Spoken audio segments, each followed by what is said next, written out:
Baik, Pak. Terima kasih atas kesempatannya. Assalamualaikum warahmatullahi wabarakatuh.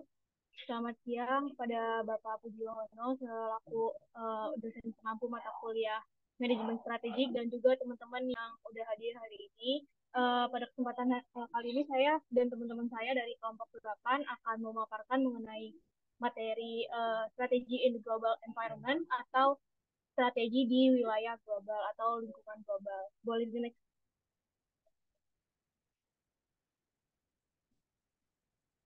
Nah, sebelum itu ada anggota dari kelompok 8 yang terdiri dari Anissa Sari, kemudian ada saya sendiri Azra Maisa dan Cahaya Mustika dan yang terakhir ada Fauziah Maharani. Boleh di next. Nah, untuk pembahasan materi kali ini ada 6 subbab. Yang pertama itu ada Global and National Environment, yang kedua Increasing Profitability and Profit Growth through Global Expansion, dan yang ketiga Cost Pressure and Pressures for Local Responsiveness, yang keempat Choosing a Global Strategy, dan yang keempat The Choice of Entry Mode, yang terakhir adalah Global Strategic Alliances. Boleh di next. The Global and National Environment. Nah, seperti yang kita tahu ya teman-teman, sekarang ini kan udah masuk yang namanya era globalisasi ya, dan di mana pada era sekarang ini telah terjadi perubahan yang cukup drastis, terutama pada dunia bisnis. Nah, dengan adanya perubahan tersebut, ada beberapa hambatan terhadap perdagangan dan investasi internasional yang telah berkurang, sehingga pasar-pasar yang ada dalam suatu negara itu atau perusahaan-perusahaan dalam suatu negara atau berbagai negara itu saling memasuki pasar dalam negeri di negeri yang lain gitu dalam skala yang memang belum pernah terjadi sebelumnya, sehingga hal ini meningkatkan yang namanya intensitas persaingan. Nah, oleh karena itu para manajer sekarang ini perlu yang namanya memperhatikan bagaimana globalisasi akan berdampak kepada lingkungan perusahaan, teman-teman, dan harus memikirkan juga strategi apa yang perlu diterapkan untuk memanfaatkan peluang yang ada. Nah, di dalam The Global and National Environment ini ada dua pembahasan. Yang pertama, The Globalization of Production and Market. Boleh jelas. Yang kedua ada Competitive Market.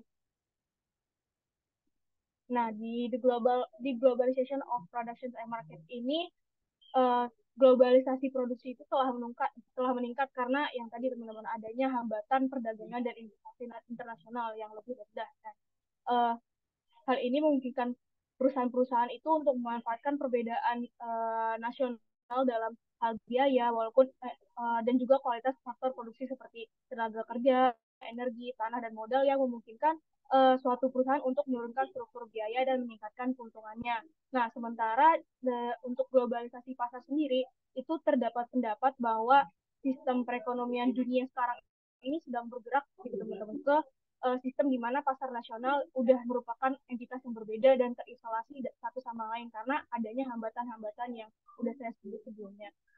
Nah, tren menuju globalisasi pasar dan produksi ini sebenarnya memiliki beberapa implikasi. Boleh di next, ada di slide ini.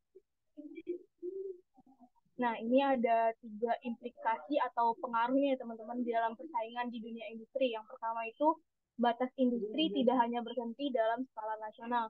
Nah, dengan banyaknya industri yang menjadi apa namanya berskala global gitu teman-teman, jadi lebih luas lah skalanya. Nah, pesaing-pesaing dan calon pesaing di masa depan itu nggak cuma ada di pasar dalam negeri aja, tapi juga di pasar nasional di luar negeri. Nah, sehingga hal ini mengharuskan manajer itu harus menganalisis pasar dalam negerinya supaya nanti bisa masuk ke pasar yang di luar negeri atau di negeri lain dengan citra yang kuat gitu teman-teman. Kemudian yang kedua ada peralihan dari pasar nasional ke pasar global yang telah meningkatkan persaingan kompetitif di banyak industri. Nah, pasar nasional yang dulunya merupakan oligopoli gitu atau yang cuma satu produk doang yang terkenal di wilayah pasar tersebut. Nah, sekarang itu udah banyak didominasi oleh 3 ataupun 4 perusahaan yang udah berskala global dan hanya menghadapi persaingan asing dengan jumlah yang dikit gitu, teman-teman. Dan persaingan ini mungkin nantinya akan apa ya namanya menurunkan profitabilitas dan mengakibatkan perusahaan untuk terus memaksimalkan efisiensi, kualitas, daya tanggap terhadap pelanggan. Kemudian yang terakhir, menciptakan peluang yang besar bagi pasar dunia. Nah, globalisasi ini kan skalanya gede ya teman-teman. Itu skalanya luar negeri atau internasional. Nah, dengan adanya globalisasi ini menurunkan hambatan juga terhadap perdagangan dan investasi lintas negara gitu. Karena telah membuka banyak pasar nasional bagi perusahaan-perusahaan yang dilindungi untuk berbisnis di luar negeri. Boleh next. Nah, selanjutnya ada National Competitive Advantage atau keunggulan kompetitif nasional. Nah, dalam studi mengenai keunggulan kompetitif nasional, Michael Porter itu mengidentifikasikan ada 4 atribut lingkungan nasional atau negara tertentu yang mempunyai dampak penting terhadap daya saing global atau perusahaan-perusahaan teman-teman. Yang pertama itu ada faktor endowment atau faktor produksi yang merupakan posisi suatu negara dalam faktor-faktor produksi yang diperlukan untuk bersaing dalam industri tertentu. Nah, hal ini merupakan penentu utama untuk keunggulan kompetitif yang mungkin nantinya akan dimiliki suatu negara dalam sebuah industri. Nah, faktor produksi sendiri itu ada dua. Yang pertama, faktor dasar dan faktor lanjutan. Faktor dasar meliputi tanah atau tenaga kerja dan modal atau bahan mentah yang nantinya akan dilakukan untuk produksi gitu. Kemudian faktor lanjutan seperti pengetahuan teknologi, kecanggihan manajerial, dan infrastruktur fisik. Kemudian yang kedua ada local demand conditions atau kondisi permintaan lokal yang dimana sifat permintaan dalam negeri ini terhadap produk atau jasa industri itu memainkan peran penting gitu teman-teman dalam memberikan dorongan untuk meningkatkan keunggulan kompetitif sebuah perusahaan. Nah, perusahaannya ini kan biasanya paling peka gitu sama teman-teman, sama pelanggan yang udah sering berkomunikasi dan berhubungan gitu kan. Oleh karena itu, karakteristik permintaan dalam negeri ini sangat penting untuk membentuk atribut produk buatan dalam negeri dan menciptakan tekanan terhadap inovasi dan kualitas. Kemudian yang ketiga ada related and supporting industries atau industri terkait dan pendukung, di mana maksudnya adalah ada atau tidaknya industri pemasok atau industri terkait di suatu negara yang mampu bersaing secara internasional.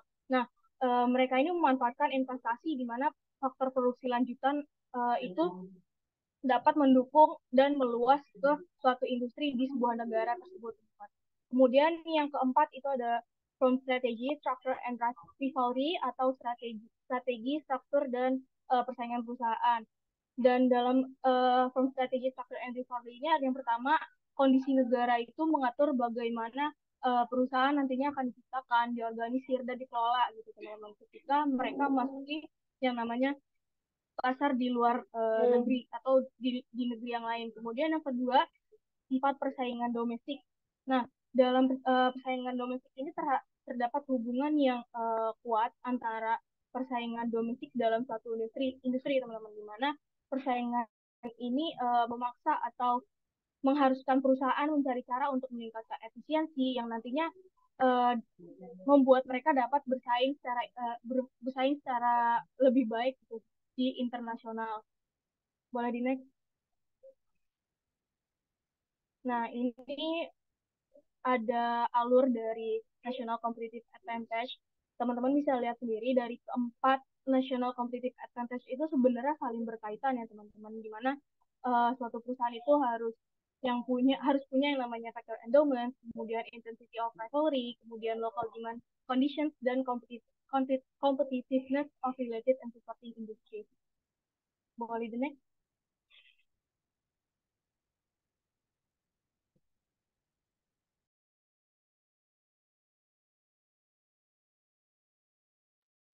Ya, baik. Selanjutnya ini ada increasing profitability and profit growth. Pada tingkat paling dasar, ekspansi global meningkatkan ukuran pasar di mana perusahaan bersaing, sehingga meningkatkan pertumbuhan laba. Selain itu, ekspansi global menawarkan peluang untuk mengurangi struktur biaya perusahaan dan menambah nilai melalui diferensiasi, sehingga berpotensi meningkatkan profitabilitas perusahaan. Yang pertama ini ada expanding the market dengan leveraging product atau memperluas pasar dengan memanfaatkan produk. Sebuah perusahaan dapat meningkatkan tingkat pertumbuhannya dengan mengambil barang atau jasa yang dikembangkan di dalam negeri atau dikembangkan secara lokal, kemudian menjualnya secara internasional. Nah, contohnya ini ada perusahaan P&G, di mana perusahaan P&G mengembangkan sebagian besar produk terlarisnya itu secara lokal, kemudian menjualnya ke seluruh dunia. Nah, keuntungan dari strategi yang digunakan oleh perusahaan P&G ini cenderung lebih besar jika pesaing lokal di negara tersebut yang dimasuki perusahaan P&G ini tidak memiliki produk yang sebanding. Penting juga dicatat bahwa keberhasilan banyak perusahaan multinasional tidak hanya didasarkan pada barang atau jasa yang dijual di negara-negara asing, tetapi juga memiliki kompetensi atau keunikan yang mendasari produksi dan pemasaran barang atau jasa tersebut.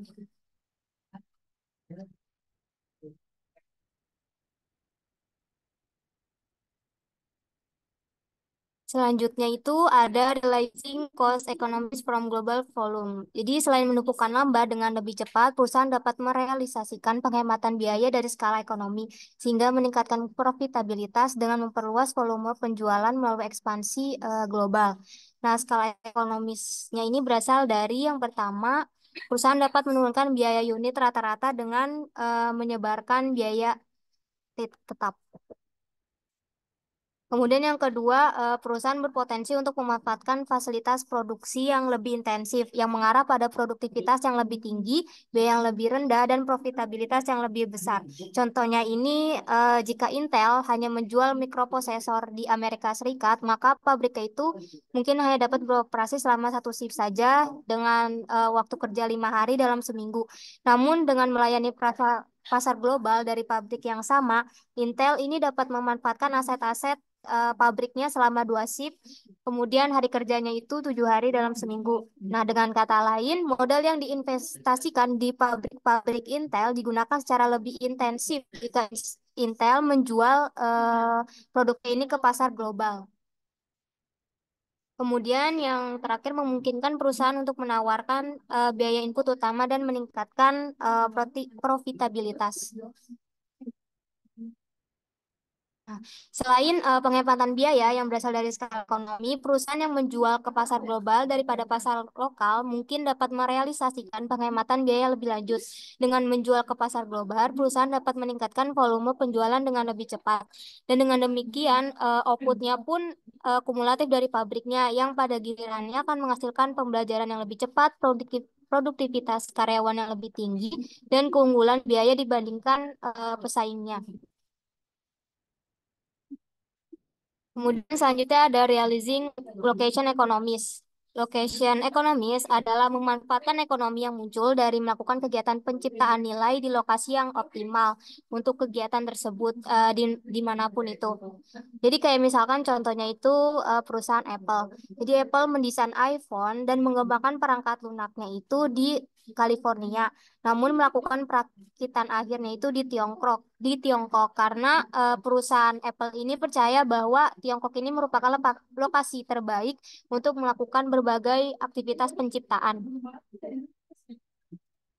Nah, menempatkan aktivitas penciptaan nilai di lokasi yang optimal ini dapat memberikan beberapa dampak. Yang pertama, dapat Coba menurunkan kedip, biaya udah penciptaan berkedip-kedip. nilai, sehingga membantu perusahaan mencapai posisi biaya Batuk gue gitu terendah. kan. Kalau Yang kedua, sinyalnya jelek memungkinkan ya? perusahaan untuk Enggak ya, mendiferensiasikan jawab. penawaran produknya, yang Sinyal lu. memberikan pilihan Nah, untuk ini kan pakai mengenakan wifi. harga Kalau premium atau bang, menjaga kalau harga kalau tetap rendah dan menggunakan Demonika gak diferensiasi kalau sebagai Alfaijra. sarana untuk meningkatkan volume penjualan. Alfaijra. Kalau pesan sepeda terminal potnya bang. Selain memperhatikan lokasi yang optimal, kita juga harus Kalau memperhatikan biaya motor listrik ada transportasi dan knalpotnya hambatan perdagangan oh, ada ya? Iya yang kan? dapat mempersulit Buat ini proses doang mewujudkan biasa. ekonomi lokasi. Goblok nggak tahu sih. Contohnya di sini ada di Selandia Baru Alfa mungkin kenapa Alfa? memiliki keunggulan komparatif Prof untuk nih. operasi perakitan mobil, tetapi mempunyai biaya transportasi yang tinggi sehingga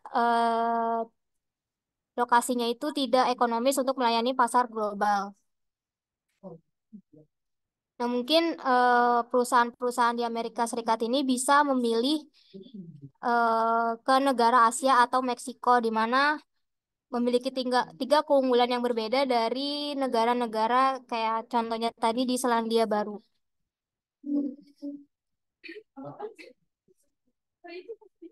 Kemudian selanjutnya ini ada leveraging the skills of global subsidiaries.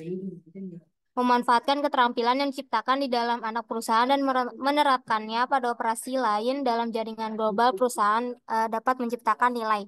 Contohnya ini McDonald. Jadi McDonald semakin menyadari bahwa waralaba asingnya itu merupakan sumber ide-ide baru yang berharga. Contohnya ini McDonald yang di Perancis. McDonald di Perancis ini mulai bereksperimen dengan menu serta tata letak dan tema restorannya sesuai dengan negaranya. Kayak misalkan di McDonald di Perancis sudah memakai lantainya kayu, dinding batanya diekspos, terus kursinya ini berlengan, dengan menunya juga menyesuaikan dengan selera orang-orang di negara tersebut. Nah, strategi yang dilakukan di Perancis ini membuat peningkatan penjualan di gerai McDonald semakin meningkat dari 1% per tahun menjadi 3,4%.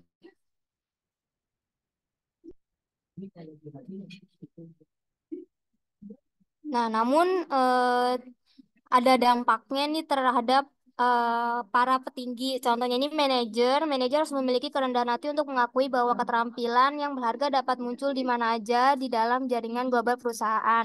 Kemudian juga manajer harus membangun sistem intensif yang mendorong karyawan ini memperoleh kompetensi baru.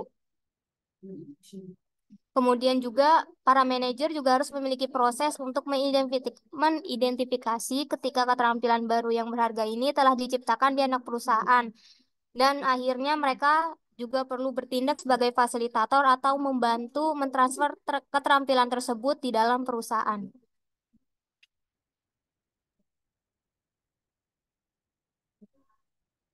Selanjutnya ada cost pressure and pressure for local responsiveness. Perusahaan yang beroperasi di pasar global. Next.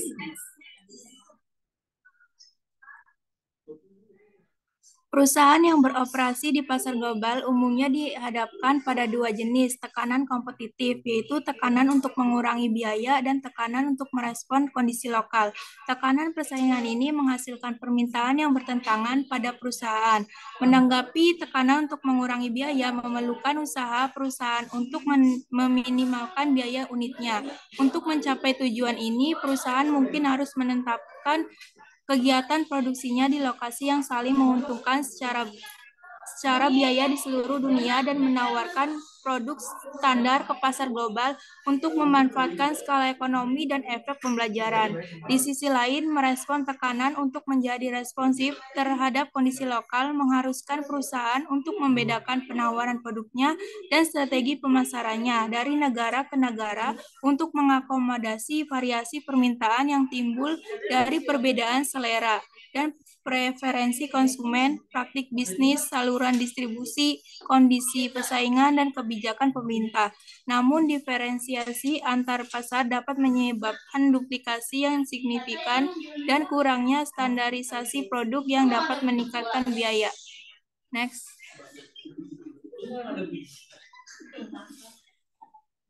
Berikutnya, pressure for cost reduction atau tekanan untuk pengurangan biaya. Dalam lingkungan pasar global yang kompetitif, perusahaan seringkali mengalami tekanan untuk mengurangi biaya. Untuk menanggapi tekanan ini, perusahaan harus berupaya mengurangi biaya dalam penciptaan nilai. Sebagai contoh, produsen mungkin memilih untuk memproduksi secara massal produk standar di lokasi yang paling efisien di seluruh dunia. Untuk memanfaatkan skala standar di lokasi yang paling efisien di seluruh dunia untuk memanfaatkan skala ekonomi dan efisiensi lokasi. Atau perusahaan dapat memutuskan untuk mengalihkan beberapa fungsi tertentu kepada pemasok asing yang biayanya lebih rendah dalam praktik yang dikenal sebagai outsourcing. Sebagai contoh, banyak perusahaan teknologi telah melakukan outsourcing layanan pelanggan mereka ke India, di mana teknisi yang berkualifikasi dan biaya upahnya lebih rendah tersedia. Hal serupa juga terjadi pada retail seperti Walmart, yang mendorong pemasoknya untuk menurunkan harga mereka. Tekanan dari Walmart ini telah menjadi faktor utama dalam keputusan banyak produsen di Amerika Utara untuk memindahkan produksi mereka ke Tiongkok. Bisnis jasa seperti perbankan mungkin memutuskan untuk memindahkan beberapa fungsi back office mereka, seperti pemrosesan informasi ke negara-negara berkembang dengan tingkat upah yang lebih rendah. Tekanan untuk mengurangi biaya dapat menjadi sangat kuat dalam industri yang memproduksi barang-barang komoditas di mana diferensiasi non-harga sulit dicapai dan harga menjadi faktor kompetitif utama. Ini umumnya terjadi dalam produk-produk yang memenuhi kebutuhan universal, di mana preferensi konsumen di berbagai negara serupa atau bahkan identik. Contoh produk semacam itu termasuk bahan kimia curah, minyak bumi, baja, gula, dan sejenisnya. Tekanan untuk mengurangi biaya juga dirasakan di banyak industri dan produk konsumen seperti kalkulator genggam, chip semikonduktor, komputer pribadi, dan layar tampilan cair. Tekanan ini dapat meningkatkan lebih lanjut jika pesaing utama berbasis di lokasi dengan biaya produksi yang lebih rendah, terdapat kelebihan kapasitas di pasar, atau ketika konsumen memiliki banyak pilihan dengan biaya beralih yang rendah. Beberapa pengamat telah berargumen bahwa liberalisasi perdagangan dan investasi global dalam beberapa dekade terakhir dengan memperluas persaingan internasional telah menyebabkan peningkatan tekanan biaya dalam perekonomian global. Next.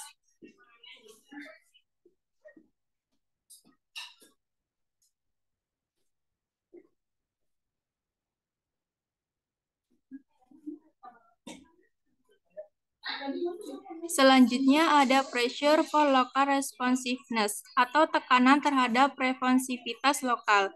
Tekanan untuk bersifat responsif terhadap kondisi lokal timbul karena adanya perbedaan dalam selera dan preferensi konsumen, infrastruktur dan praktik tradisional, saluran distribusi, serta kebijakan pemerintah di setiap negara. Untuk menanggapi tekanan ini, perusahaan harus melakukan diferensiasi pada produk dan strategi pemasarannya antara satu negara dengan negara lain guna menyesuaikan dengan faktor tersebut yang pada akhirnya dapat meningkatkan struktur biaya perusahaan. Faktor-faktor tersebut ialah yang pertama, differences is in customer taste and preferences atau perbedaan selera dan preferensi pelanggan atau konsumen. Perbedaan dalam selera dan preferensi konsumen menciptakan tekanan besar untuk bersikap responsif terhadap kondisi lokal, terutama ketika terdapat perbedaan yang signifikan antara negara-negara. Mungkin karena faktor sejarah atau budaya. Dalam situasi macam ini, perusahaan multinasional harus mengadaptasi produk dan pesan pemesanan mereka untuk menarik minat dan keinginan konsumen setempat. Hal ini seringkali mendorong perusahaan untuk mendelegasikan produksi, tanggung jawab, dan fungsi pemasaran ke anak perusahaan ke luar negeri. Sebagai contoh, dalam industri otomotif pada tahun 1980-an dan awal 1990-an, ada upaya untuk menciptakan konsep mobil dunia. Ide tersebut adalah bahwa perusahaan global seperti General Motors, Ford, dan Toyota akan dapat menjual kendaraan dasar yang sama secara global dengan basis produksi yang terpusat. Namun strategi ini seringkali tidak berhasil karena konsumen di berbagai pasar memiliki selera dan preferensi yang berbeda. Misalnya, konsumen di Amerika Utara menunjukkan permintaan yang kuat terhadap mobil pick up, sementara di pasar lainnya preferensi konsumen bisa sangat berbeda. Hal ini menunjukkan bahwa strategi satu ukuran tidak cocok untuk semua, dapat memiliki tantangan yang signifikan ketika mencoba memenuhi kebutuhan konsumen yang berbeda di seluruh dunia. Di wilayah selatan dan barat Amerika, truk pick-up umumnya menjadi kendaraan kedua atau ketiga di banyak keluarga. Namun di negara-negara Eropa, truk pick-up dianggap sebagai kendaraan utilitas dan biasanya dibeli oleh perusahaan daripada individu. Akibatnya, produk dan pemesanan perlu disesuaikan untuk mempertimbangkan perbedaan permintaan antara Amerika Utara dan Eropa. Beberapa pengamat berpendapat bahwa permintaan untuk penyesuaian lokal mengalami penurunan di seluruh dunia. Menurut pandangan ini, kemajuan dalam komunikasi dan transportasi telah mengarah pada konvergensi selera dan preferensi pelanggan dari berbagai negara. Sebagai hasilnya, pasar global untuk produk-produk konsumen yang terstandarisasi semakin berkembang. Penerimaan global terhadap produk-produk seperti hamburger MC Donald, Coca-Cola, pakaian GAP, Apple iPhone, dan televisi Sony, yang semuanya dijual secara global sebagai produk standar, sering dijadikan bukti meningkatnya homogenitas pasar global. Namun argumen tersebut tidak selalu berlaku di semua pasar barang konsumsi. Perbedaan dalam selera dan preferensi pelanggan tetap ada antara negara dan budaya. Manajer dalam bisnis internasional masih harus memperhatikan perbedaan ini yang kemungkinan besar akan tetap relevan dalam waktu yang lama. Sebagai contoh, sebuah perusahaan telah menyadari pentingnya responsif terhadap kondisi lokal seperti yang dijelaskan pada strategi aksi 8.1 di jaringan MTV. Yang kedua ada differences in infrastructure and traditional practice, atau perbedaan dalam infrastruktur dan praktik tradisional. Ketika bisnis beroperasi di berbagai negara, mereka sering menghadapi tantangan dalam menyesuaikan produk mereka dengan perbedaan dalam infrastruktur atau kebiasaan tradisional. Misalnya di Amerika Utara, listrik rumah tangga biasanya menggunakan tegangan 110 volt, sedangkan di beberapa negara Eropa, tegangannya mencapai 240 volt. Oleh karena itu, peralatan listrik perlu disesuaikan agar cocok dengan sistem listrik setempat. Selain itu, praktik sosial seperti sisi mana mobil dikemudikan juga bervariasi. Di Inggris, mobil dikemudikan di sebelah kiri, sementara di Prancis dan sebagian besar Eropa di sebelah kanan. Meskipun banyak perbedaan ini berasal dari masa lalu, beberapa juga baru-baru ini terjadi, seperti sebagai standar teknis dalam industri telekomunikasi nirkabel.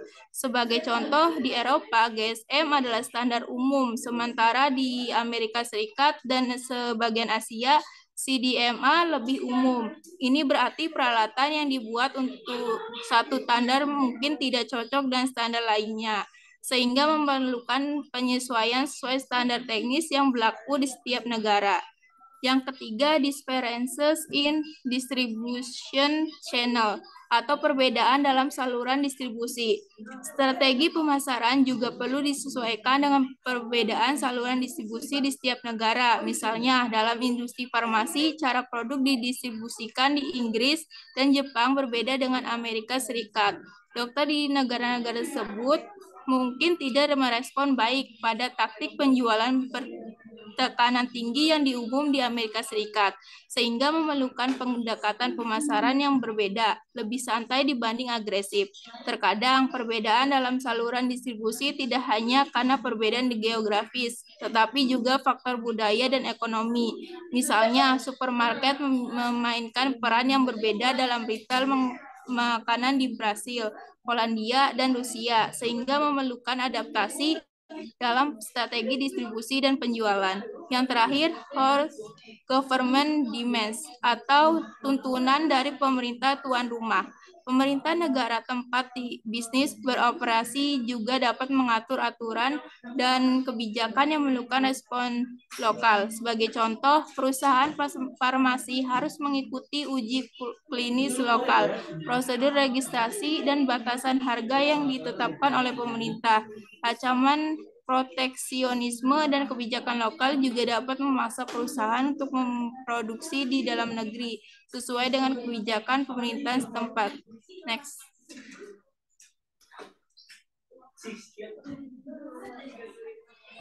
Baik, yang selanjutnya adalah choosing a global strategy. Tekanan terhadap daya tanggap lokal menandakan bahwa perusahaan mungkin tidak dapat mewujudkan sepenuhnya manfaat dari skala ekonomi dan ekonomi lokasi. Perusahaan mungkin tidak dapat melayani pasar global dari satu lokasi yang berbiaya rendah, kemudian menghasilkan produk berstandar global, dan memasarkannya ke seluruh dunia untuk mencapai skala ekonomi. Dalam prakteknya, perlu penyesuaian penawaran produk terhadap kondisi lokal yang mungkin bertentangan dengan penerapan strategi tersebut. Namun, penyesuaian ini juga dapat membatasi kemampuan perusahaan untuk mewujudkan ekonomi skala besar dan ekonomi lokasi.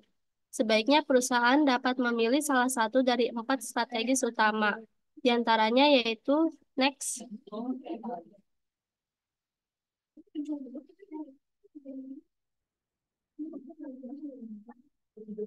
Yang pertama ada Global Standardization Strategy atau strategi standarisasi global. Jadi perusahaan yang menggunakan strategi ini fokus pada peningkatan keuntungan kemampuan dengan memperoleh pengurangan biaya yang berasal dari skala ekonomi dan ekonomi lokasi, yaitu model bisnis perusahaan didasarkan pada penerapan strategi berbiaya rendah pada skala global.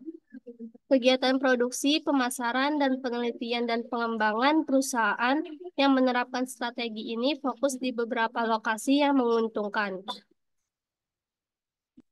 Perusahaan-perusahaan ini tidak menawarkan produk dan strategi pemasaran mereka dengan kondisi lokal karena penyesuaian yang melibatkan proses produksi yang lebih singkat dan duplikasi fungsi yang dapat meningkatkan biaya.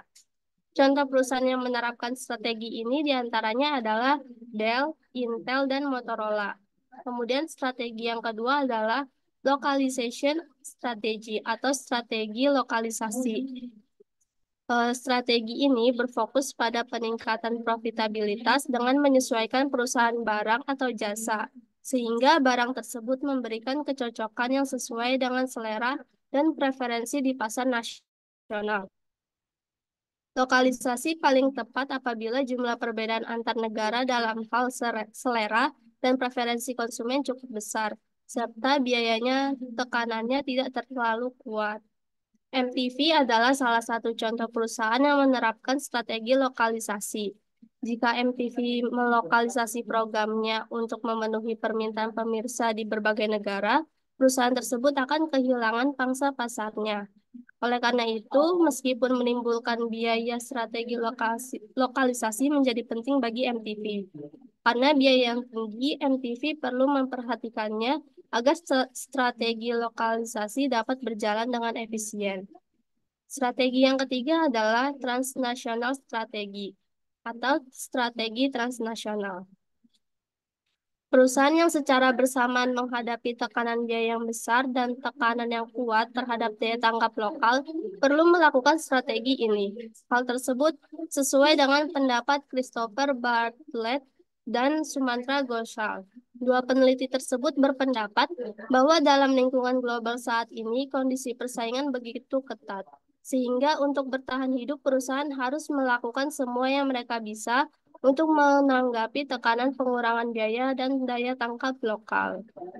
Meski terdengar menarik, strategi ini bukanlah hal yang mudah untuk dilakukan, karena memberikan tuntutan yang bertentangan pada perusahaan.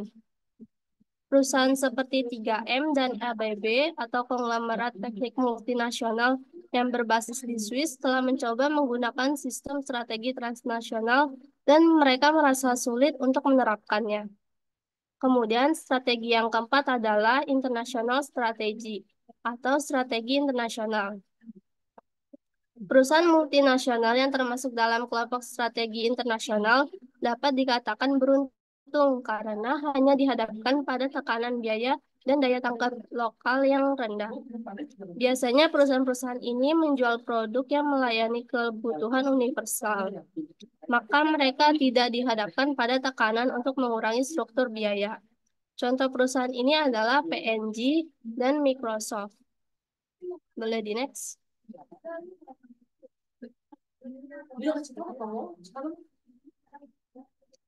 Oke, dapat dilihat dari keempat strategi tersebut seiring berjalannya waktu tentu akan berubah. Karena dari keempat strategi tersebut tentu memiliki kelemahannya masing-masing.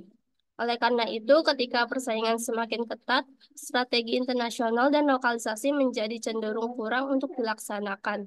Dan para manajer perlu mengarahkan perusahaan mereka ke arah strategi standarisasi global atau strategi transnasional. Next.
Apakah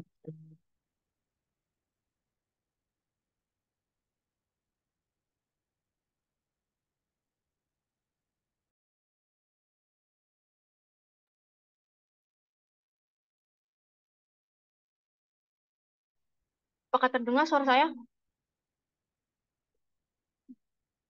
Oke, baik saya ulangi. Yang pertama itu kelebihan dari exporting atau ekspor. Yang pertama, tidak membutuhkan biaya operasi manufaktur di negara tuan rumah atau negara yang kita tuju. Kemudian memungkinkan sebuah perusahaan untuk tetap konsisten terhadap skala ekonomi yang besar dan lokasi ekonomi. Tapi di samping itu, ekspor sendiri juga memiliki beberapa kelemahan, teman-teman. Yang pertama, ekspor mungkin tidak dibutuhkan jika terdapat lokasi di negara lain yang memang untuk melakukan produksi itu biayanya rendah. Jadi ketika sebuah perusahaan memasuki wilayah negara lain atau pasar di negara lain, karena biaya untuk produksinya rendah, mungkin mereka tidak akan memerlukan yang namanya eksportir, melainkan melakukan produksi di negara tersebut aja. Nah, oleh karena itu, khususnya dalam perusahaan yang menerapkan standarisasi global atau strategi transnasional, perusahaan mungkin akan melakukan produksi di lokasi yang kondisinya memang memungkinkan dan menguntungkan dari sudut pandang penciptaan nilai dan kemudian mengekspor dari lokasi tersebut ke seluruh dunia. Kemudian yang kedua, biaya transportasi yang tinggi itu dapat membuat ekspor menjadi tidak ekonomis, teman-teman. Karena kan kita tahu sendiri ya, yang namanya eksporting atau mengirim produk ke luar negeri itu biayanya nggak sekecil yang kita pikirkan gitu kan. Nah, apalagi dalam hal produk yang memang diproduksinya itu massal atau banyak jumlahnya. Eh, tapi ada salah satu cara untuk mengatasi masalah ini, yaitu dengan memproduksi produk massal secara regional sehingga mewujudkan penghematan dari produksi skala besar sekaligus membatasi biaya transportasi, teman-teman. Dan yang terakhir itu praktik yang umum dilakukan oleh sebuah perusahaan-perusahaan yang baru mulai mengekspor itu juga menimbulkan risiko, teman-teman. Nah, hal ini dikarenakan suatu perusahaan mungkin akan mendelegasikan sebuah aktivitas pemasaran di negara tuan rumah atau negara yang kita tuju kepada agen lokal, namun tidak ada jaminan gitu bahwa agen tersebut akan bertindak sesuai dengan keinginan perusahaan. Maksudnya adalah ketika kita melakukan ekspor produk atau mengirim produk ke sebuah negara yang kita tuju, agen-agen yang ada di sana atau agen lokal yang ada di sana itu kemungkinan tidak akan bekerja sama sesuai dengan keinginan perusahaan, teman-teman. Nah, hal ini membawa apa ya namanya persaingan dari produk yang dikirim itu jadi terbagi antara loyalitasnya dengan perusahaan-perusahaan lain, karena mungkin aja agen lokal yang ada di sana itu juga bekerja sama dengan perusahaan-perusahaan yang lain yang melakukan eksporting ke negara tersebut. Nah, akibatnya agen mungkin tidak akan berkinerja dengan baik kepada perusahaan dalam mengelola aktivitas pemasarannya sendiri.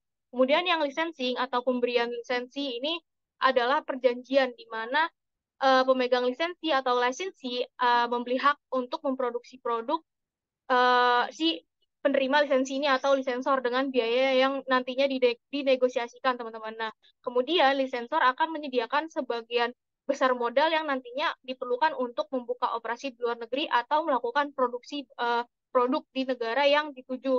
Nah, kelebihan dari licensing sendiri, perusahaan itu tidak harus menanggung biaya sepenuhnya gitu untuk pengembangan dan resiko yang terkait dengan pembukaan pasar atau perusahaan di luar negeri, teman-teman. Oleh karena itu, licensing mungkin menjadi pilihan yang cukup menarik ya bagi bagi kebanyakan perusahaan gitu yang memang kekurangan modal dan tidak memiliki biaya banyak untuk mengembangkan operasinya di luar negeri. Nah, hal ini juga dapat menjadi pilihan yang menarik bagi perusahaan yang tidak bersedia memberikan sumber daya keuangan yang besar atau dalam jumlah banyak gitu ke pasar luar negeri asing. Karena kita tahu juga perusahaan di luar negeri itu kan tidak jauh dari yang namanya politik ya atau masalah politik gitu. Jadi dengan adanya licensing ini cukup mengurangi yang namanya gejolak politik di lokasi tertentu gitu. Akan tetapi di samping kelebihan-kelebihan, lisensi ini juga memiliki kelemahan yang cukup serius, teman-teman. Pertama, perusahaan itu tidak memiliki kuasa penuh atas manufaktur yang memang sudah diberikan kepada lisensi. Kemudian yang kedua, bersaing di pasar global mungkin mengharuskan sebuah perusahaan untuk mengkoordinasikan langkah-langkah yang harus strategis gitu antar negara sehingga keuntungan yang diperoleh suatu negara itu dapat digunakan untuk mendukung strategi kompetitif di negara lain. Nah, licensing pada dasarnya sangat membatasi kemampuan perusahaan untuk mengkoordinasikan strategi dengan cara ini, teman-teman. Karena lisensi atau si penerima lisensinya ini biasanya tidak apa ya namanya memungkinkan gitu untuk membiarkan perusahaan multinasional mengambil keuntungannya gitu. Jadi eh, dengan menggunakan si lisensi itu biasanya apa ya nggak mau keuntungannya itu diambil keseluruhan dengan si lisensor tadi. Jadi mereka maunya ya biaya biaya biaya royalti atau biaya produksi di negara tersebut dibagi dua gitu. Kemudian ketiga, terdapat resiko yang terkait dengan pemberian lisensi kemampuan teknologi kepada perusahaan asing. Karena seperti yang kita tahu juga pengetahuan teknologi ini kan memang menjadi keunggulan kompetitif yang penting ya teman-teman. Jadi ketika kita memberikan lisensi atau eh, menyediakan sebuah pengetahuan teknologi, kemungkinan akan apa ya namanya diambil haknya gitu dengan si lisensor tadi. Nah, ada beberapa cara untuk mengurangi si resiko tersebut yang salah satunya adalah dengan mengadakan perjanjian lisensi silang dengan perusahaan asing. Nah, berdasarkan perjanjian lisensi silang ini, suatu perusahaan mungkin akan yang namanya menghak asasikan lah teman-teman di mana properti yang mereka miliki di lokasi tertentu pada mitra asingnya. Selain pembayaran royalti juga meminta agar mitra asing atau agen lokal tersebut melisensikan sebagian kemampuan yang berharga kepada perusahaan tersebut. Kemudian ada franchising atau waralaba. Nah, pada dasarnya franchising ini merupakan salah satu bentuk lisensi juga, tapi di mana pemilik atau franchisor tidak hanya menjual properti intangible atau yang tidak berwujud, tapi juga menekankan kepada pewaralaba atau franchisee untuk mematuhi peraturan ketat mengenai cara menjalankan bisnis. Jadi perbedaannya dengan licensing di franchising sendiri ini ada perjanjian yang atau peraturan ketat yang mengatur si franchisee supaya mematuhi itu teman-teman perjanjian yang mereka lakukan. Nah, kelebihan dari franchising sendiri itu hampir sama dengan licensing. Secara khusus, franchisor tidak perlu menanggung biaya yang skalanya besar gitu untuk pengembangan dan resiko yang terkait dalam pembukaan pasar di negara tersebut. Kemudian, eh, kelemahan dari franchising sendiri mungkin akan menghambat kemampuan sebuah perusahaan untuk mengambil keuntungan dari suatu negara untuk mendukung kemampuan kompetitif di negara lainnya. Ditambah lagi, perusahaan mungkin akan tidak bisa melakukan quality control secara penuh gitu teman-teman. Karena kan balik lagi ya ini franchisee atau waralaba, jadi kayak toko-toko yang mereka miliki dibuka kembali di negara lain, tapi quality control atau kontrol pada kualitasnya itu tuh tidak bisa dipegang secara penuh gitu karena mereka posisinya beda negara dan beda tempat. Apalagi kalau misalnya jarak dari negara yang punya produknya ini dengan negara yang mereka tuju itu lumayan jauh ya. Jadi kualitas buruk atau kualitas yang nantinya akan diberikan kepada pelanggan itu tidak terdeteksi dengan mudah gitu. Nah, untuk mengatasi masalah tersebut mungkin perusahaan bisa mendirikan yang namanya anak perusahaan ya di negara yang dituju untuk melakukan ekspansi. Nah, hal ini akan dibahas pada joint ventures atau usaha bersama atau mungkin usaha gabungan dengan perusahaan yang ada di negara tersebut. Nah, mendirikan joint ventures atau usaha bersama dengan perusahaan asing ini mungkin menjadi cara yang paling disukai ya oleh perusahaan-perusahaan untuk memasuki lingkup pasar baru sejak lama gitu. Karena bentuk usaha bersama dari joint venture sendiri ini biasanya 50/50 teman-teman, di mana masing-masing pihak perusahaan dari perusahaan yang kita tuju dan perusahaan sendiri itu mengambil 50% kepemilikan dan keuntungan. Kemudian tim manajer dari kedua perusahaan juga biasanya berbagi tugas untuk kuasa properti dan operasi gitu teman-teman.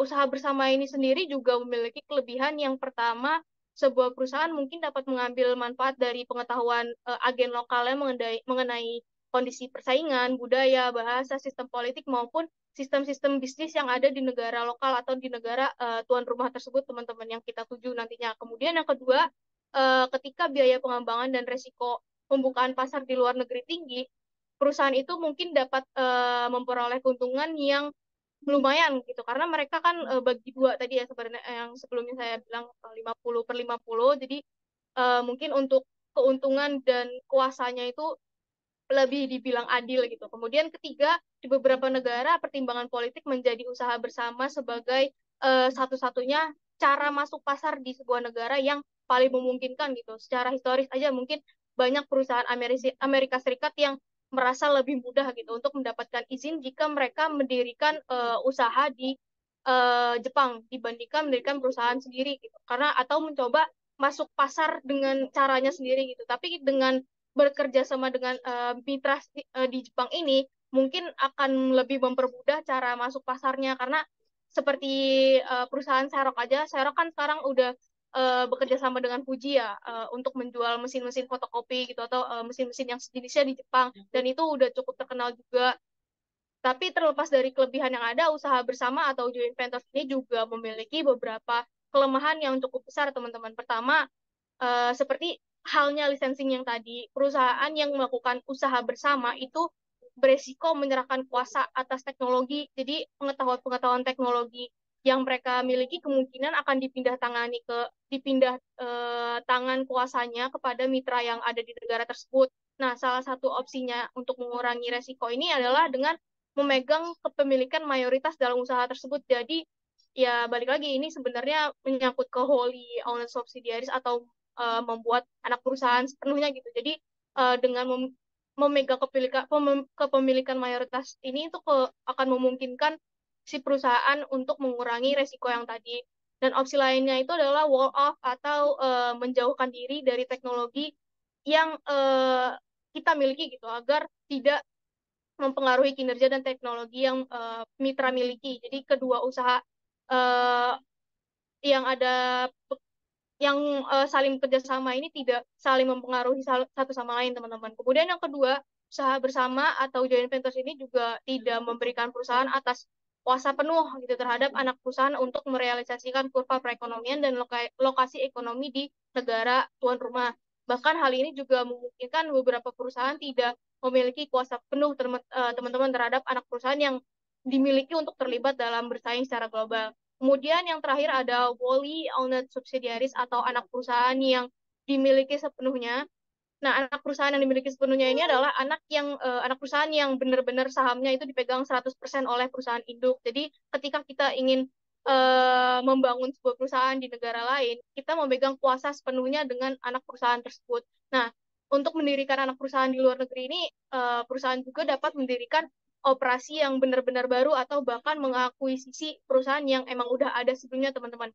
Mendirikan anak perusahaan yang dimiliki sepenuhnya ini juga sebenarnya memiliki kelebihan. Yang pertama, ketika sebuah perusahaan memiliki keunggulan kompetitif pada bidang teknologi, maka biasanya anak perusahaan yang dimiliki nantinya akan menjadi opsi yang paling dipilih untuk memasuki pasar di negara lain atau yang negara yang kita tuju, teman-teman. Karena hal tersebut dapat mengurangi beberapa resiko perusahaan dalam kehilangan kuasaan penuh seperti yang tadi saya bilang ketika perusahaan ingin mendirikan anak perusahaan dengan kekuasaan sepenuhnya.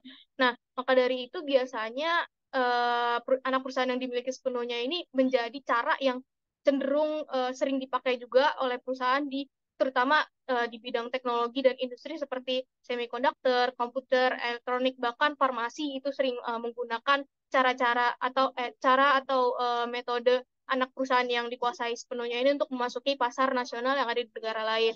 Kemudian yang kedua, anak perusahaan yang dimiliki sepenuhnya memberi perusahaan kuasa penuh atas operasi di berbagai negara yang kita tuju nantinya jika si perusahaan ini ingin terlibat dalam koordinasi strategis yang global gitu dan mengambil keuntungan dari suatu negara untuk mendukung kemampuan kompetitif di negara lainnya. Jadi dengan si anak perusahaan yang dimiliki sepenuhnya karena kita memiliki kuasa penuh gitu atas operasi di perusahaan tersebut, kita mungkin bisa mengambil keuntungan dari suatu negaranya untuk memproduksi lebih luas lagi gitu ke negara-negara yang lainnya. Kemudian yang ketiga, anak perusahaan yang dimiliki sepenuhnya mungkin menjadi pilihan terbaik jika sebuah perusahaan itu ingin merealisasikan lokasi ekonomi dan skala ekonomi yang dihasilkan dari produksi manufaktur di wilayah tertentu. Karena ketika tekanan terhadap biaya produksi sangat tinggi, teman-teman perusahaan mungkin perlu apa ya namanya mengelola dan mengontrol lagi kan rantai nilainya atau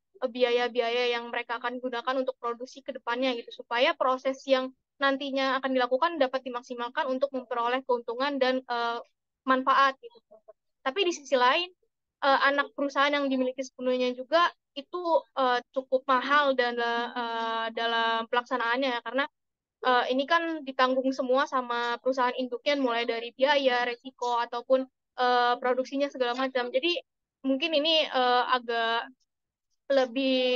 agak menjadi pilihan yang terakhir atau jadi pilihan alternatif ketika pilihan-pilihan yang lain itu sudah tidak mendukung cara masuk ke pasar nasional.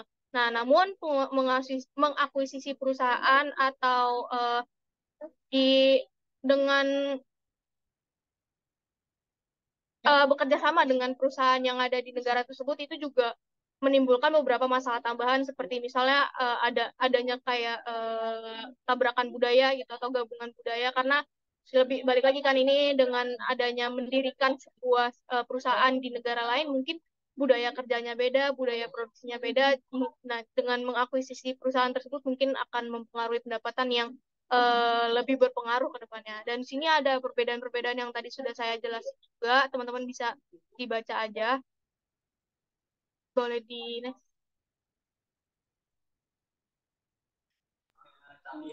Oke, selanjutnya ada Global Strategic Alliances. Aliansi strategis global adalah perjanjian kerjasama antar perusahaan yang berbeda negara yang menjadi pesaing aktual atau potensial. Boleh di next. Nah, di sini ada beberapa keuntungan aliansi strategis. Di antaranya itu yang pertama, aliansi strategis dapat memfasilitasi masuknya pasar luar negeri. Misalnya banyak perusahaan merasa bahwa jika mereka ingin berhasil memasuki pasar Tiongkok, maka mereka akan berhasil membutuhkan mitra lokal yang memahami kondisi bisnis dan memiliki koneksi yang baik. Kemudian yang kedua, aliansi strategis memungkinkan perusahaan untuk berbagi biaya tetap dan risiko terkait dalam mengembangkan produk atau proses baru. Misalnya aliansi antara Boeing dan sejumlah perusahaan-perusahaan Jepang yang membangun pesawat jet komersial terbaru Boeing 787 termotivasi oleh keinginan Boeing untuk berbagi sekitar 8 miliar investasi yang diperlukan untuk mengembangkan pesawat terbangnya. Kemudian keuntungan yang ketiga, aliansi adalah cara untuk menyatukan keterampilan dan aset yang saling melengkapi yang tidak dapat dikembangkan dengan mudah oleh perusahaan manapun. Kemudian keuntungan yang keempat adalah aliansi akan membantu perusahaan menetapkan standar teknologi bagi industri yang akan menguntungkan perusahaan. Hal ini juga merupakan tujuan aliansi antara Microsoft dan Nokia. Boleh di next. Nah, kemudian selain keuntungan ada juga kerugian dari aliansi. Beberapa komentator mengkritik aliansi strategis dengan alasan bahwa aliansi memberikan pesaing rute berbiaya rendah menuju teknologi dan pasar baru. Jika sebuah perusahaan tidak berhati-hati, perusahaan tersebut bisa saja memberikan dananya yang lebih dari yang diterimanya. Boleh di next.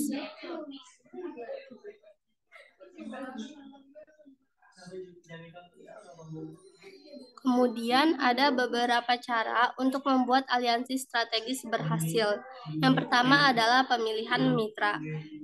Pemilihan mitra merupakan salah satu kunci agar aliansi strategis dapat berhasil. Untuk memilih mitra, suatu perusahaan perlu melakukan beberapa hal. Kemudian cara yang kedua adalah struktur aliansi. Setelah memilih mitra, aliansi harus disusun sedemikian rupa sehingga risiko yang terjadi sangat kecil dan dapat diterima oleh perusahaan dan mitranya. Kemudian yang ketiga adalah mengelola aliansi. Setelah mitra telah dipilih dan struktur aliansi yang sesuai disepakati, tugas yang dihadapi perusahaan adalah memaksimalkan manfaat dari aliansi. Salah satu unsur penting kesuksesan tampaknya adalah kepekaan terhadap perbedaan budaya. Manajer perlu memberikan kelonggaran untuk hal ini ketika berhadapan dengan mitra mereka. Selanjutnya, next. Oke, selanjutnya ini ada studi kasus Jadi ketika CEO Ford, Alan Mulally, tiba di perusahaan ini pada tahun 2006.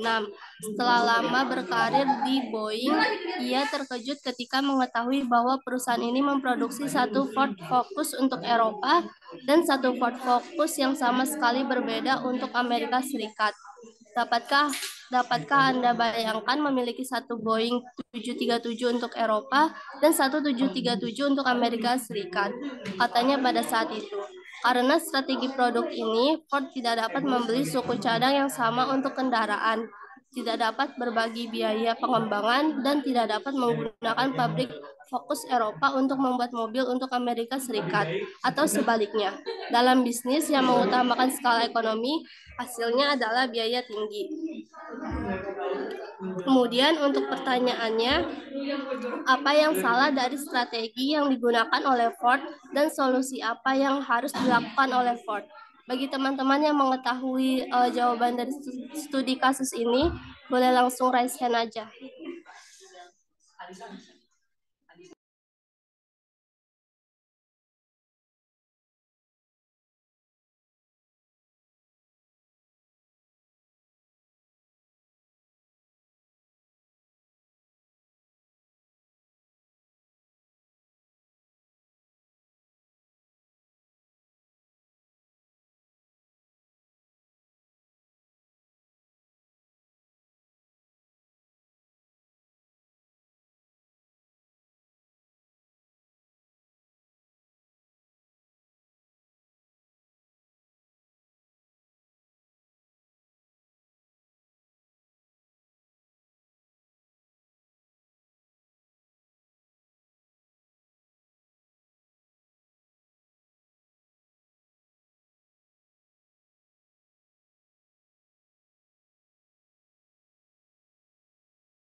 Oke, di sini ada Jo Farhan, boleh Jo? Oke, perkenalkan nama saya Muhammad Farhan dari kelompok 7 ingin mencoba untuk menjawab pertanyaan studi kasus ini. Jadi ini udah jelas ya kesalahannya di mana. Jadi salahnya ini adalah ketika Ford memutuskan untuk membagi model produk Ford Focus ini, yang satu untuk Eropa atau versi global, yang satu lagi untuk Amerika Serikat secara khusus. Nah, masalahnya adalah di Amerika Serikat ini, di Ford Amerika Serikat, Ford Focus modelnya ini benar-benar beda, baik dari segi suku cadang, model body atau ya body luarnya dan sebagainya lah. Jadi ketika keduanya ini berbeda, otomatis Ford Focus yang versi global ini nggak bisa menyesuaikan dong dengan Ford Focus versi Amerika ini. Yang ada di kalimat terakhir nih, Ford tidak dapat membeli suku cadang yang sama untuk kendaraan, tidak dapat berbagi biaya pengembangan, dan tidak dapat menggunakan pabrik Ford Focus Eropa untuk membuat mobil untuk Amerika Serikat. Jadi kesalahannya adalah sebenarnya ada di Ford Amerika Serikat ya, Ford yang khusus Amerika Serikat, karena mereka secara tidak langsung ini mencoba untuk membuat Ford Focus yang berbeda dari versi globalnya. Padahal kan versi global nggak masalah untuk Amerika Serikat sendiri, tapi mereka bersikeras untuk membuat model baru. Nah, ini kejadian di Ford Focus generasi kedua ya.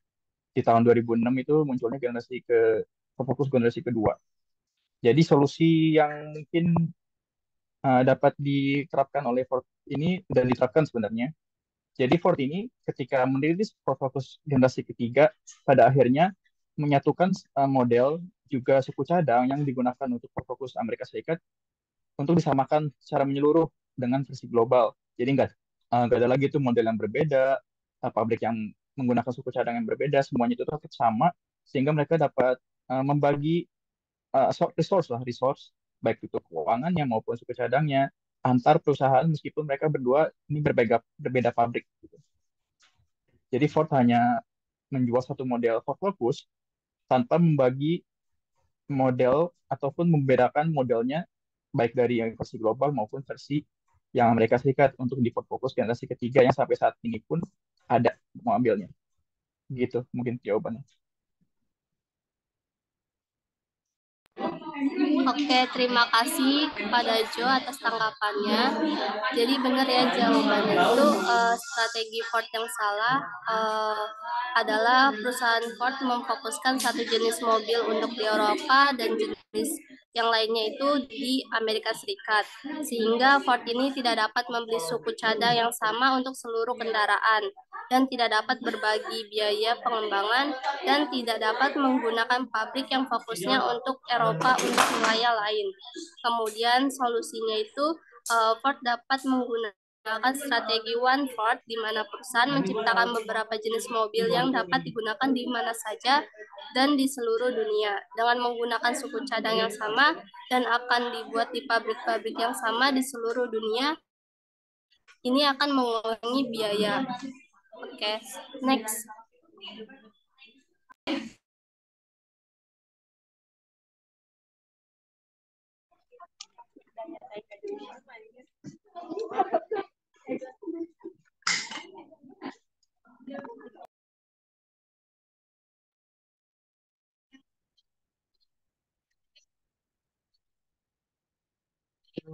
Yang mau ditanyain dulu atau tanggapan soal strategi global environment ini? Kalau ada langsung present aja nggak?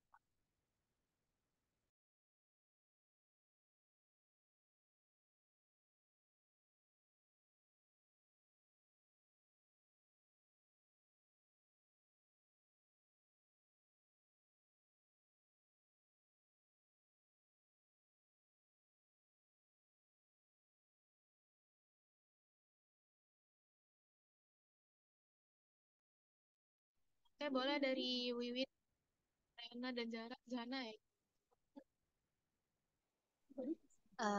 Terima kasih atas kesempatannya.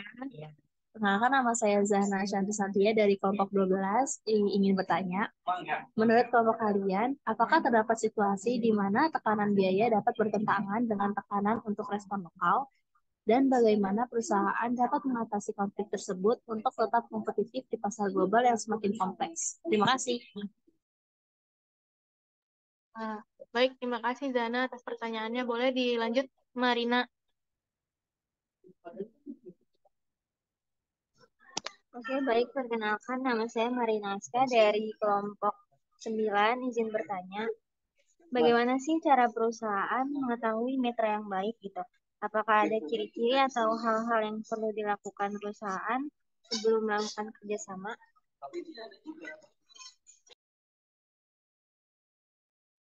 Oke, baik. Terima kasih Marina atas pertanyaannya. Boleh dilanjut, Firman dan Tia itu langsung aja, boleh.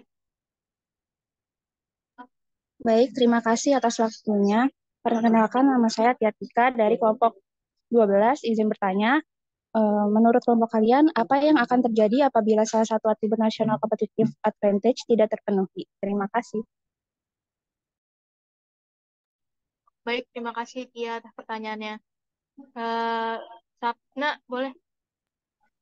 Baik, perkenalkan, nama saya Sapna Degestuti dari kelompok 9. Izin bertanya, sebelum perusahaan melakukan ekspansi produk secara global, apa saja faktor-faktor yang perlu dipertimbangkan?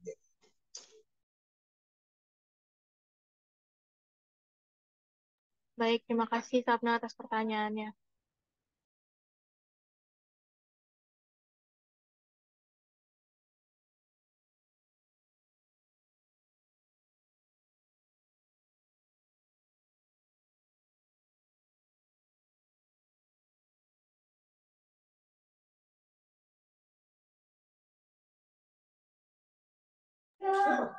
Saya izin menjawab pertanyaan Zana kelompok 12. Pertanyaannya, menurut kelompok kalian, apakah terdapat situasi di mana tekanan biaya dapat bertentangan dengan tekanan untuk respon lokal dan bagaimana perusahaan dapat mengatasi konflik tersebut untuk tetap kompetitif di pasar global yang semakin kompleks? Jawabannya, ya tentu saja. Tentu terdapat situasi di mana tekanan biaya dapat bertentangan dengan tekanan untuk merespons secara lokal.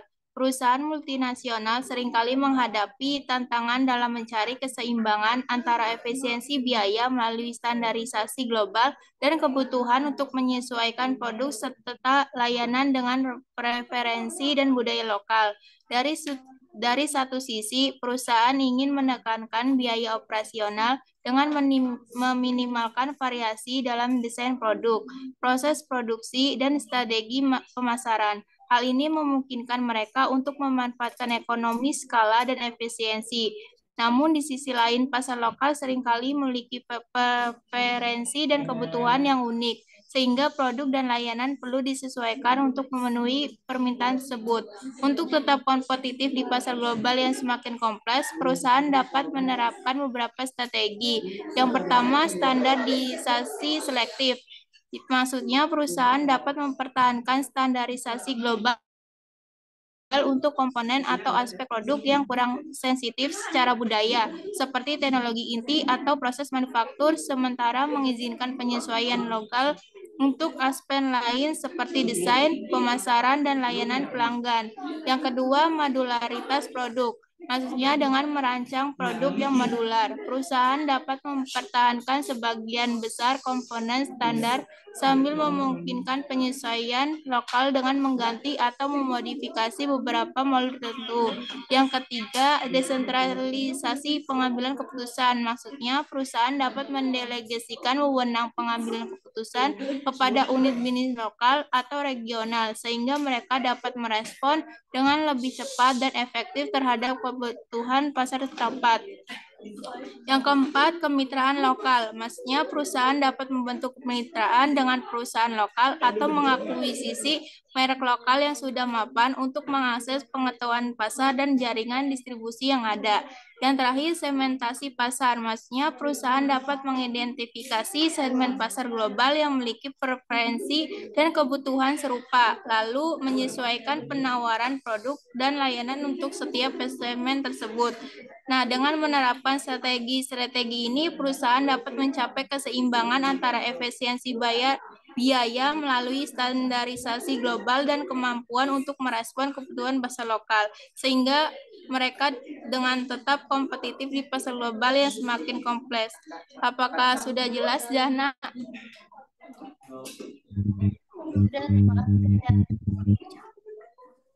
Oke, selanjutnya saya akan menjawab pertanyaan Marina dari kelompok 9.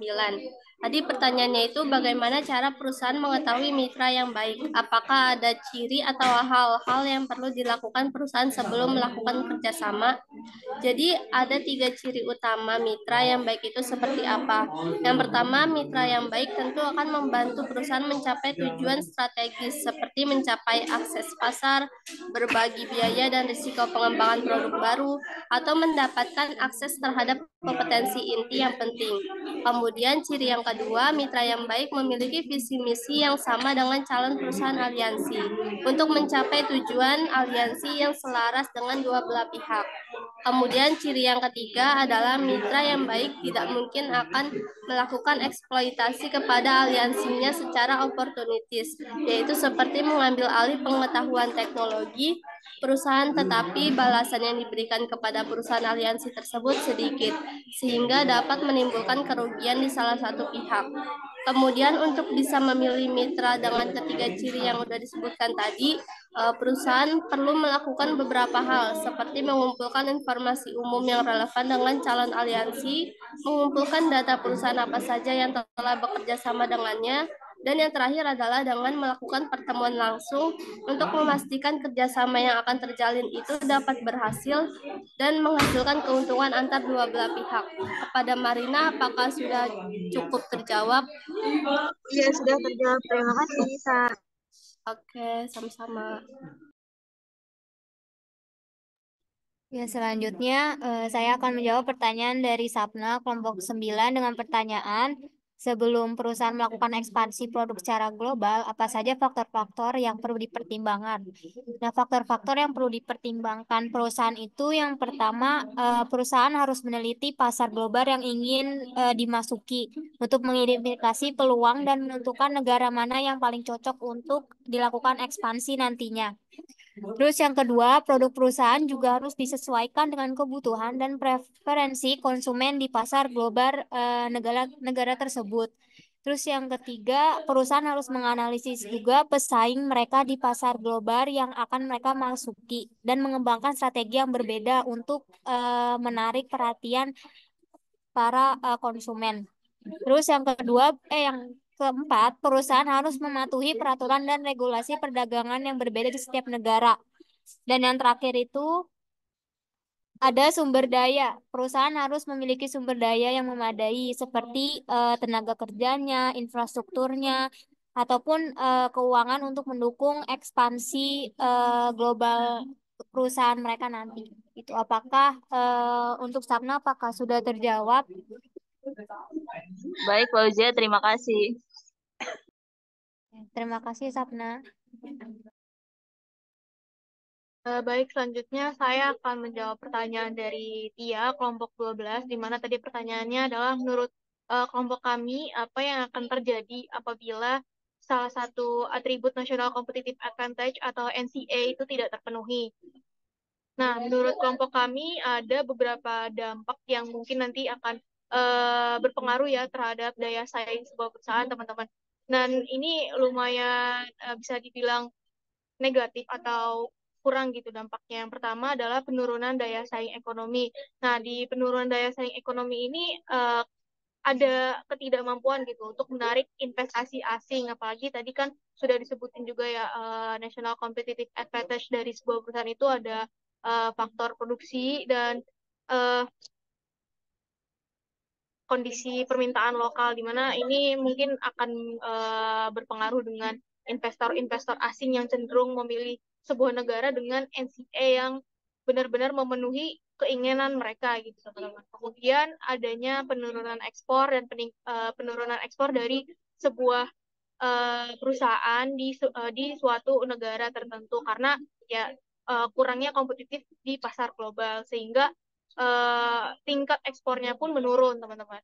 Kemudian ada dampak terhadap pertumbuhan ekonomi sebuah perusahaan, di mana nantinya akan menyebabkan yang namanya penurunan lapangan kerja, teman-teman.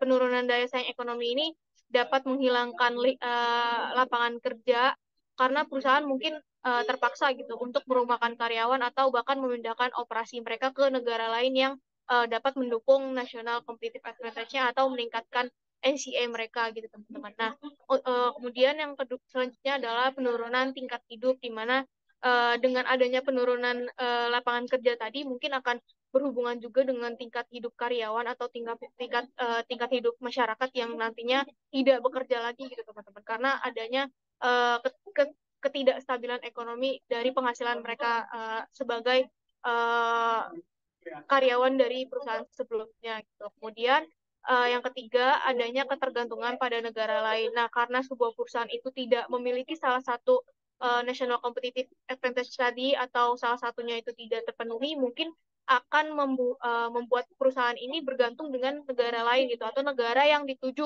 untuk kebutuhannya untuk dan meningkatkan ya penghasilan mereka gitu sebagai penunjang produksi atau operasi perusahaan mereka.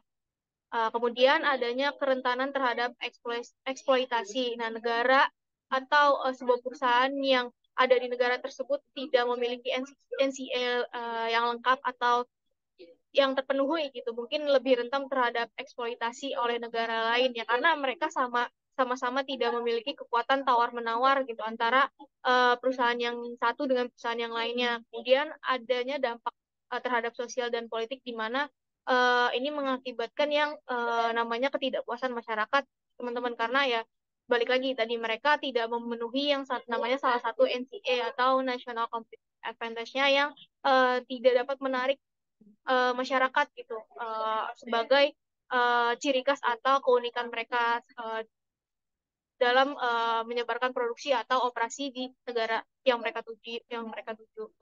Mungkin itu saja yang bisa saya sampaikan terhadap dampak-dampak yang ada. Gitu. Apakah bisa terjawab ya? Sudah terjawab, terima kasih. Baik, terima kasih ya. Baik teman-teman, untuk presentasi dari kelompok kami. Mungkin itu aja yang bisa kami sampaikan. Apabila ada kesalahan kata, mohon dimaafkan. Wassalamualaikum warahmatullahi wabarakatuh. Terima kasih. Saya kembalikan kepada Pak Puji.